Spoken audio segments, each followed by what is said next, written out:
Okay guys, I have made it up to about 5,000 foot in elevation here, and I've now made it to where the first Fraser fir has appeared. And here it is. This is it. That is AB's Fraseri, Fraser fir. This tree is very, very similar to the balsam fir. You can see the needles on firs are flat, whereas spruce needles are square. So a slightly different needle shape. I'll show you right here. Here's a spruce right next to it. And you can see they're square. So that's sort of what we got.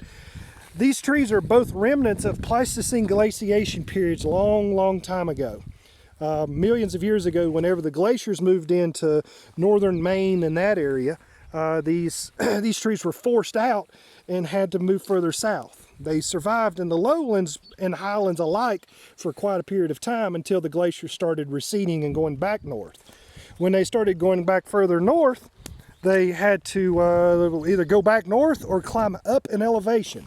And that's what's happened. These guys have survived by climbing up in elevation. Remember, vertical zonation is sort of a theme of today.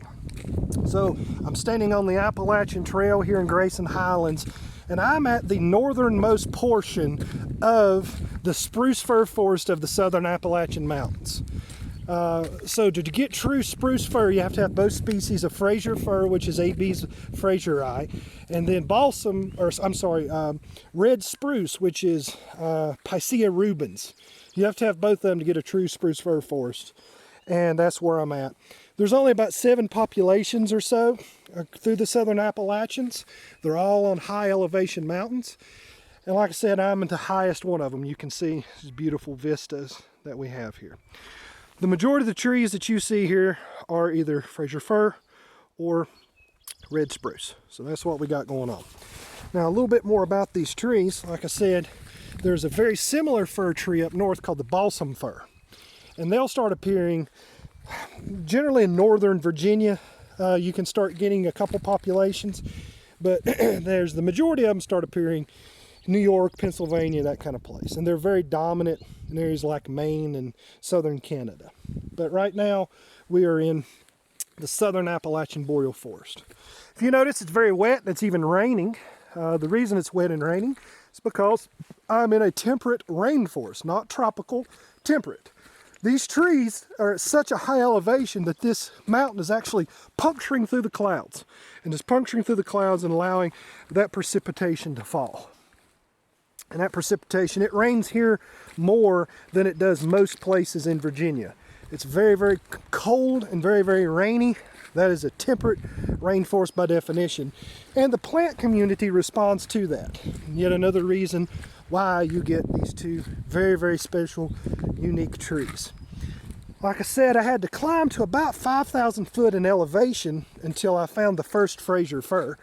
And then once I found them, I'm going to have a sort of mixing between Fraser firs and red spruces for the next probably 500 foot in elevation. But once I get around 5,800 foot, which is on top of Mount Rogers, you can't see Mount Rogers from here, but I can kind of give you an idea of the direction. It's to the left here, okay, so it's back this way. Mount Rogers is the highest peak in Virginia. The forest there is almost a pure stand of Fraser fir. There could be a couple red spruces, but Fraser fir is definitely the dominant tree there. Again, it's a temperate rainforest. It's very cold, very wet, a lot of mosses. It doesn't look anything like deciduous forest around where we are. So today I've traveled actually through at least 3 to 4 different forest types. Started out, I was in a traditional oak hickory forest. Then I worked my way up in elevation and I started to run out of hickories and I started adding a lot of maples. So I sort of entered this kind of northern red oak maple transitional zone. Then I started entering a zone to where it was a birch beech forest with some northern red oaks as well. That's called a northern hardwood forest. And then finally, I am now in the edge of a boreal forest, or the Southern Appalachian Spruce-Fir. Those terms are interchangeable. You can see I'm standing in the edge, but I'll walk into it just a touch to kind of give you an idea of the thickness. So I'm not going to go all the way in there, but that's sort of what it looks like. You can sort of see here as well how thick and just lush these areas are.